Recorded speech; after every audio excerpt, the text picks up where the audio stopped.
Mr. Speaker, I rise today in support of the Domestic Prosperity and Global Freedom Act, and I applaud my colleague from Colorado for his leadership. This bill will expedite exports of liquefied natural gas, or LNG, to our allies abroad by cutting the red tape and streamlining the regulatory process. As a nation, it has the potential to revitalize our economy, allow us to become energy independent, and strategically advance our interests overseas. Now, I know many Hoosiers back at home might be asking themselves, how does this help me? After all, we have limited natural gas wells and processing plants in Indiana.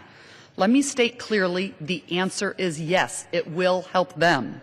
The bill would be an economic boon to the Hoosier economy. As the nation's leading manufacturing state, Indiana contributes to the LNG business heavily by making and manufacturing the equipment that makes the gas extraction possible. The natural gas and oil industry has already created 136,000 jobs in Indiana, and it makes up over 4.1% of our entire labor income.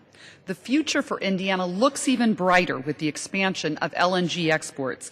It's estimated that Indiana's economy would grow by $2.2 billion a year and produce as many as 12,800 new jobs by simply allowing shipments of gas to our trusted allies. Just last week, I received a letter from the CEO of the Ports of Indiana urging passage of this legislation. He supports passage because of the significant competitive advantage it will give our state in terms of our geography and the infrastructure that will allow Indiana to further capitalize on LNG exports. Now is the time to allow American entrepreneurship to increase domestic energy production and fuel job creation. But unfortunately, the administration has refused time and time again to get out of the way of this entrepreneurship. The administration refuses to approve licenses for LNG exports. And as I speak now, there are 24 pending applications.